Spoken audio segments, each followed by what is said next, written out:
What's up, guys? Welcome to Season 2, Episode 14 of the Game Plan Pod. I'm Peter. And I'm Vincent. Let's get into this week's episode. P.S. You can always watch Season 1 and 2 on Spotify. Starting us off, we're going to start talking about Madden ratings. Obviously, we always get pissed off at this because the Giants are criminally underrated half the time, and it's not being Sadly, yep.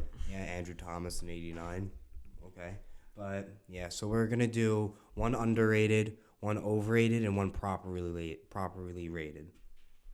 All right, so for my first player that is properly rated, my properly rated player is Amon-Ra St. Brown at a 95. Last season, he was completely spectacular in that Detroit offense with not much depth at the wide receiver position. Mm-hmm. I mean, you traded T.J. Hawkinson. You have Sam Laporte now, those running backs, but he was the cornerstone of that offense, and that why they succeeded so much with Jared Goff and Dan Campbell, and that's why their offense was just so successful. It's because of him, and he had a career year. And I think 95 is so perfect because he could also build up and be one of the best receiver in the NFL and become even better. There's so much room to grow for him. I feel like he can catch more touchdowns because he had a lot of receptions last year. Maybe catch more deep balls, and that's why I feel like his game can improve. But he was such a spectacular receiver that I feel like 95 is completely perfect, and EA definitely got that on the dot. I completely agree with that. My just right. I'm gonna say Christian McCaffrey because he's obviously one of the best players in the NFL last year. 99, I think, is perfect for him. He 100% deserves it. He was great in the running game, the receiving game. He was just an unbelievable player all year round, and I just think that he definitely deserves that 99, and nothing can go wrong with him being rated that. Yeah, so my underrated is recently was he traded or signed? I don't remember. Traded. It was a sign and trade, I think. L'Jarius Sneed of the Tennessee Titans. He's only at a 93 now. I feel like this could be pretty much he could be a 95 plus in my opinion. On that Chiefs defense last year, he was the number one cornerback on the Super Bowl winning team. Mm-hmm. And at some points, the defense, which is kind of weird for the Chiefs, the defense did look better than the offense. Especially when you have Patrick Mahomes and Travis Kelce on that team, the defense looked better than the offense sometimes, which is very surprising. And L'Jarius Sneed is obviously one of those pieces. Now, they also have McDuffie and Chris Jones, but definitely L'Jarius Sneed. He was one of the big pieces. Especially in the playoffs, he had to guard people like Stephon Diggs. He had to guard. Who did they play in the playoffs? I don't know. The Tyreek Hill, I'm pretty sure. Tyreek Hill in week 1 against wild card against the Dolphins. Debo and Ayuk probably too. Debo and Ayuk, yeah. So definitely, he had obviously number one job, and he's so good all year round. And that is my underrated player as well, L'Jarius Sneed. I think he should be much higher than a 92, as I think that he was one of the top 2 corner in the league last year. I think him being I think he was better than Jair and Pat Surtain this past season. Jair was injured. Jair wasn't injured, but I'm not gonna. But I just think that Sneed, like he said, was the best corner, one of the big pieces of the Chiefs' defense. He's definitely helped them get to the Super Bowl and win it, and I think he should be way higher than 92. So who's your overrated player? My overrated player is Mark Andrews. Mm-hmm. I don't believe he's a 94 at all. I think that T.J. Hawkinson is better than him. I didn't think Mark Andrews had a great year at all. Not a great year at all, but I'm saying I don't think he had an amazing year like his past years. And I think that Hawkinson, even though Hawkinson got hurt towards the end of the season, he should be higher than Andrews, and Andrews isn't a 94 in my opinion. Yeah, so for my overrated player this year, this is a multi-time 99 overall player. It's gonna be Travis Kelce from the Kansas City Chiefs. Mm-hmm. Look, he's the best tight end in the NFL right now. I mean, there's a pretty big gap between 1 and 2, but still, he didn't have his best year last year, and it's a very down year for him. Obviously, he's still fantastic. 93 catches for 980 yards and only 5 touchdowns, which is not that great for him. Basically, he had the same year as T.J. Hawkinson, who is a 91. A 91. I mean, Hawkinson had 2 more catches for 20 less yards and the same amount of touchdowns, and there's an 8 overall Madden rating decrease in that. So I feel like Travis Kelce had to fall off of a year. I mean, look, 17 less receptions, like 400 less yards, and 7 less touchdowns. Yeah. So and he's still a 99. I don't feel like he's a 99. I'd say like a 97 probably. I mean, just because of his name and popularity, they gave him 99 in my opinion. That is probably why. It's not like he doesn't deserve it. I mean, he's been completely dominant for the Chiefs in the last decade. But, since like 2016, he's been dominant. But still, he's the best tight end in the league. But I don't think he's a 99 this year. He's had much better years, like last year with 12 touchdowns. I mean, that's just incredible. And 110 receptions.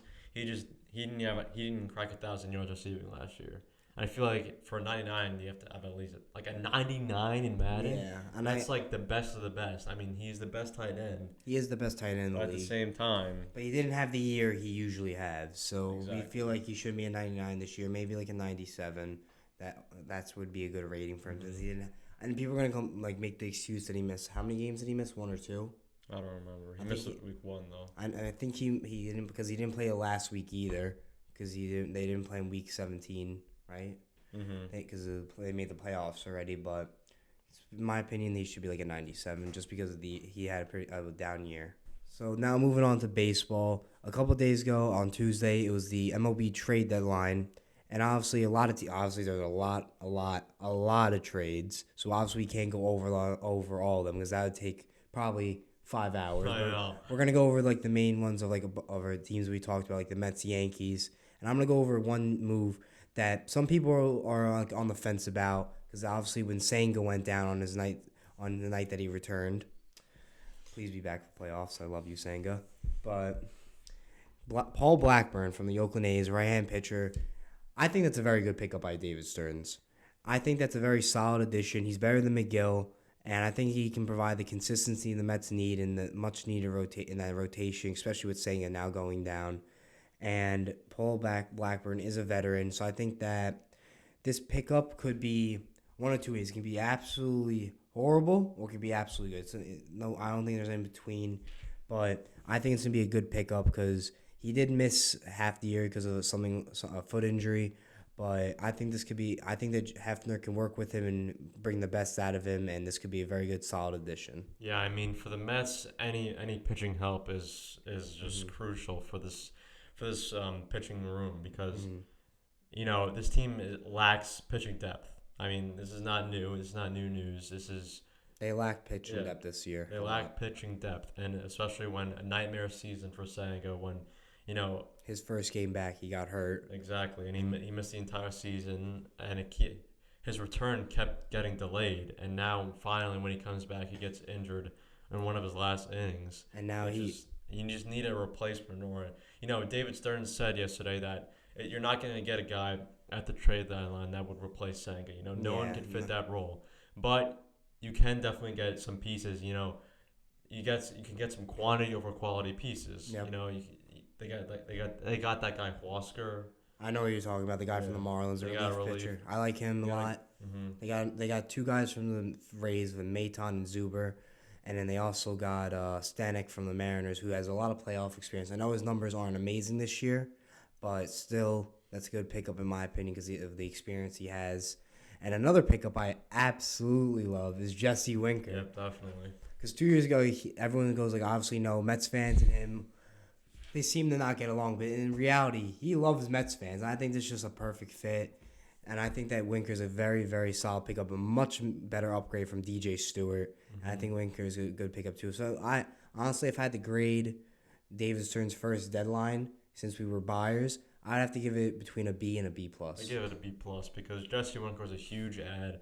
And he said, also, what he said on the air yesterday is that not a single top 100 prospect was traded. No top 20 prospect was traded. They were asked about, but he did not trade them because he wants to look forward for their future too, which I like that Stearns didn't do that. And he still had a good deadline in my opinion.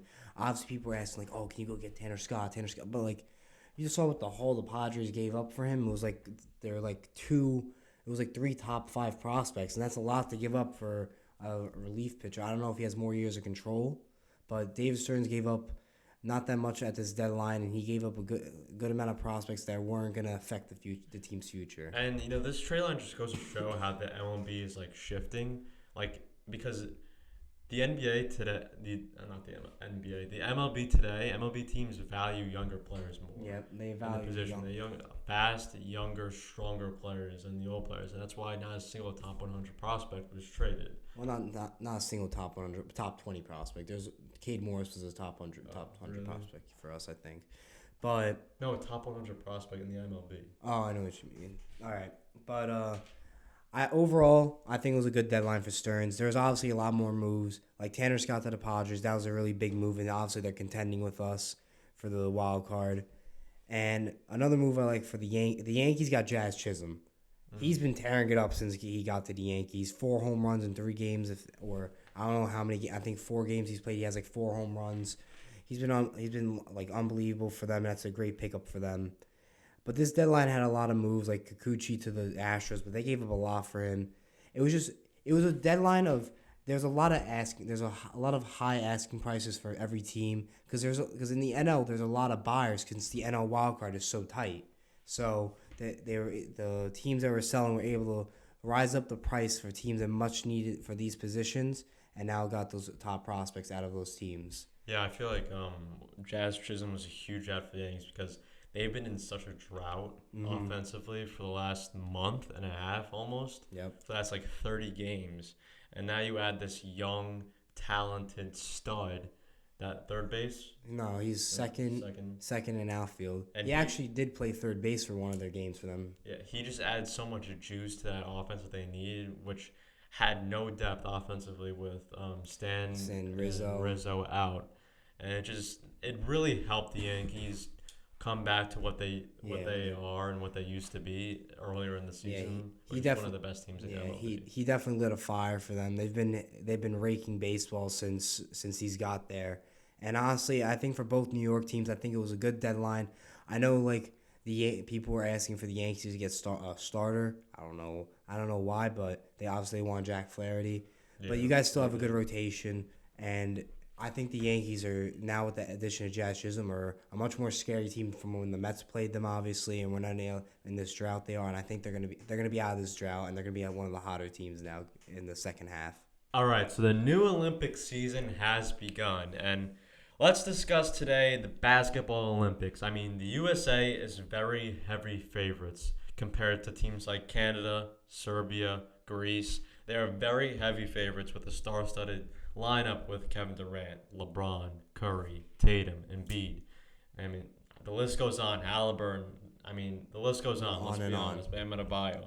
The team is stacked compared to other teams. But the thing is, so do you think USA has a chance to lose? So right now, I think USA is the team to beat. I really do believe that. I know there's one team that I know you believe that can beat them, but right now I think USA is the team to beat in this tournament, and I think that they're going to definitely make it to the finals. And who do you think they're going to be against? Look, the USA has I would say 70 to 80% chance of winning the gold. I'm not going to doubt that. They have such a deep lineup. I mean, when you have Embiid not playing at all in one game and Tatum not playing at all, it's like, what? How is that even possible? You have other teams starting Kelly Olynyk at center. But the one team that is looking scary and is undefeated right now is Canada. I mean, especially Shea leading the charge with Lou Dort, Dylan Brooks, R.J. Barrett playing phenomenal, and Jamal Murray coming off the bench. His team is small, but it's very good defensively. It's a very good defensive team with Dylan Brooks and Lou Dort. I mean, you know, when Canada and USA played each other in exhibition, it was a pretty close game going down to the wire. I mean, especially with Canada beating Greece, led by Giannis, and beating Serbia and beating France. They met their competition, and I feel like they're the team to beat versus USA. And I think that what you just said, I think Canada is their biggest threat for the USA not winning it, and I do see those two face each other in the finals. It's going to be a very good matchup with there, and I think that but right now, I believe USA is the team to beat with the stacked lineup they have. And like you said, Canada does play great defensively, and Shea's leading the charge along with RJ playing great. So this could be a very good clash between two great teams, and it could be a fun one to watch. But right now, I have USA winning it. The thing with USA is they have so many dynamic scorers. Like, if one person has a bad game, give the ball to the other person. Like Curry, He shot 1 for 9 the other day. And you just hand it off to the next person. And just hand it off to LeBron, hand it off to Kevin Durant, who went 8 for 8 in one half with 21 points. I mean, that's just how USA is. I mean, they're just the best in the world. Let's be honest here. USA is the best in the world. They have the best NBA players in the world. And that just goes to show, I think USA is still going to win it all. Yeah, they have a very, very good team. Like you said, best players right now. And they just have such a deep lineup. And it's just like you said, they hand off to the next one person struggles, give it to the next person. They're shooting 8 for 8. And it's going to be a tough challenge for Canada. Could they do it? Possibly. But right now, the USA is looking really scary. This past week, NFL training camp has begun. And there's been a lot of rumors around lately about Daniel Jones and his spot with the Giants. And should Locke take some first-team reps? So what do you think about that? Honestly, if Daniel Jones is struggling, I think Locke should get some first-team reps. Look, he's not a bad backup, but if Daniel Jones is struggling and he's not putting out 100% on the field and he's not looking the best, I don't think Dable is scared enough to put Locke in and get first-team reps in there. I believe that if Locke is playing better than Jones in camp, then Locke should get the first-team reps to see how he plays. First of all, Daniel Jones just come off an injury. So if he has one bad day, I don't think you should start Locke instead of him. Second of all, Daniel Jones, you paid the man the money. He's going to take first-team reps. You paid him $40 a year. He has to take the first-team reps. He's just coming off an injury. He needs the reps to get back in shape. Yeah. I'm not saying he doesn't deserve it. I'm saying if he does struggle a little bit in, say, preseason, then maybe give Drew Lock some chances. But I'm saying, if Daniel Jones does struggle, Drew Lock might need to take some reps just for precautionary reasons. That's just my opinion. But I'm not saying I don't have faith in Daniel Jones. Is it a little down from last year? Yeah, because he didn't perform well. I understand injuries affected it too. But Drew, I think in my opinion, if Jones isn't performing that well, I think Dable might give Drew Lock some first-team reps. Look, I'm not going to lie. Daniel Jones has missed a couple shots in training camp, but he's also hit some shots. Mm-hmm. And what Dable's doing is now he's calling the plays, and now he's managing the offense and not Kafka anymore. Kafka's more of an assistant to him. And so I feel like the playbook and the scheme is changing. If you look, Daniel Jones is throwing a lot more deep balls and a lot more explosive plays. I feel like that's going to be the new theme of the new season coming up. I feel like Daniel Jones has adjusted that. He's not a deep passer, really. Like, if you look last couple of seasons, he's not a deep passer. He takes every deep pass every once in a while. He's medium to short pass. Like, you never see a deep pass ever from Daniel Jones. And it's not his fault. That's just the scheme that they're used to running with Saquon Barkley in the offense. Yep. But now they don't have a star-studded back. I mean, I'm not dissing Devin Singletary, but he's no Saquon Barkley. He's not Saquon. They need to utilize their wide receivers more. And that means they need to change their playbook with their new offensive weapons like Devin Singletary and Neighbors, and Wandale coming off his injury, and Hyatt not getting much playing time in the season. It's going to look like a completely new offense. And now Daniel Jones, as the same cornerback last year, he has to adjust to it. And I feel like you can't just bench the man after a couple bad throws. Daniel Jones has to stay in there. That's just my opinion. And I can't disagree on that. I say, obviously, Daniel Jones does deserve a shot. But I'm just saying, but I'm saying if he struggles in season, do you think Drew Lock is gonna take a game one day or no? If he struggles for the first say 4 games, you think they might give Drew Lock a chance or no? If they start 0-4 maybe, but I don't think so. And then look, maybe towards the end of the season. And it's all up to Daniel Jones to adjust.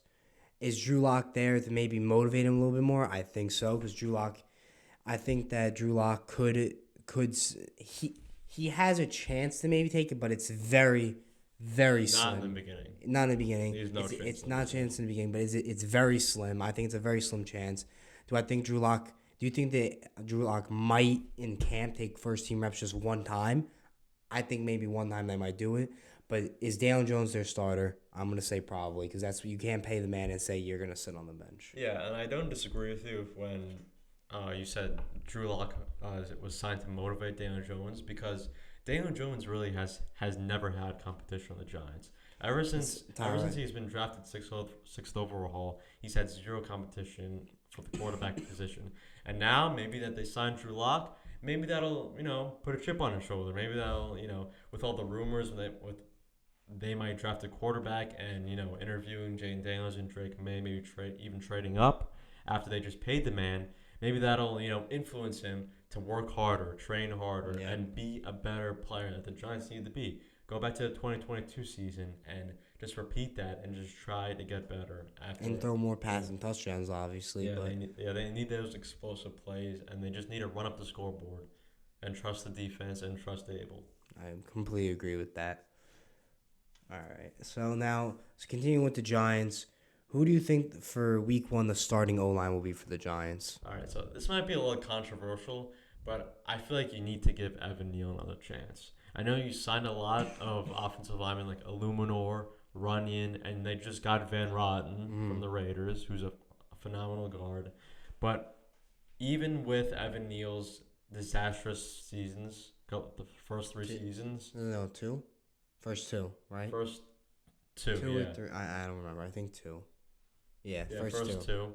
Even with the first 2 disastrous seasons, he was a top 10 pick. You need to give the man a chance. So I feel like it's going to be Thomas, Illuminor, Runyon, Schmitz, and I feel like Neal. But if Neal struggles midseason, I would totally put Van Rotten in and Illuminor at right tackle instead of Evan Neal, because honestly, I am sick of watching Evan Neal just completely be horrible all the time. Yeah, and I'm sick of it. I agree with you on that, the starting offensive line giving Evan Neal a chance. But if Evan Neal does suck, I think they move Illuminor to the right tackle. They put Van Rotten in, and now that O-line is better. Obviously, Illuminor and Runyon were big gets. Van Rotten was a very good signing for cheap. And I think that Evan Neal knows his spots on the line. Like, he knows it's not like, oh, it's my spot. He knows, like, I got to play well or I'm on that bench for the rest of the season. Now he's got competition. Last year, he had 0 competition because it really had no. It was like Tyree, remember? Yeah, it was Tyree. And really, like, no better. Neal was there. He got hurt. He hurt his ankle. So now this season, he's like, if I don't play well, he knows he's going to be on the bench. He knows he will. And this is kind of the theme of what the Giants' new team is like. Competition. And they're holding people accountable. Daniel Jones having competition for the first time. Evan Neal having competition. And the wide receivers finally having competition with Neighbors, Wandale, Slane. They're all not going to play. They all played last year because, look, we had no depth at wide receiver. But now they're going to play. Now with Saquon gone. Maybe Devin Singletary's job isn't so secure as he thought he was when he signed. So maybe like Tracy, Eric Gray could all, compete a little bit harder to get some reps because they're on the team. Saquon's not here anymore, and it's a new team. It's a new team. They're holding people accountable. They're giving everyone an opportunity. And look, Daniel Jones, do you think he had competition with Tyrod Taylor, or Daniel Jones was the clear starter when Tyrod was there? Daniel was the clear starter when healthy. And I agree with that. So I think they're like this new Giants team, Dable and Shane, they're holding people accountable, and they're giving other people opportunity. They're taking action. They're doing what's best for the team. And I really think this is going to be a very interesting season upcoming. Yeah, definitely with the Neighbors pick, I think they do trust Daniel. I think it's not like he has competition, but Drew Lock is definitely pushing him to get better because it's definitely a threat to Daniel Jones' job, but not this early in the season, but maybe later in the season or even like the next season, Daniel Jones might not be in the Giants. Yeah.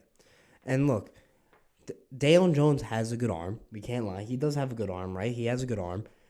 It's just about taking those shots down the field. Because like you said, he doesn't really take them that much. And I think that this is the season now where he has to take those shots. Like those, if you notice, like the really good teams, they always have those big plays in almost a lot of those games. They have those big runs with their receivers or running backs if it's like a slant and they go down the field for a touchdown. But still, Daniel Jones, I think he's going to be taking a lot more shots this season. And we've obviously been asking for Dable to call the plays for a while now. And I think that Dable, since he's a former offensive coordinator who played with Josh Allen and Stephon Diggs as a duo, I think this could be really good for Daniel Jones. Yeah, to add on to that, look, the first 2 seasons for Brian Dable have been very conservative. The 2022 season, like every game was close, and he did not play aggressive in the first half at all. Remember, Nope. He just tried to stay. The first 2 seasons, he just tried to remain the game close. But in the second half, where he got a little aggressive. Last season, with Tyrod Taylor in the last couple of games, you saw him take those shots. Yep, he took those and you shots. saw him take aggressive. I think that's what the offense is going to be like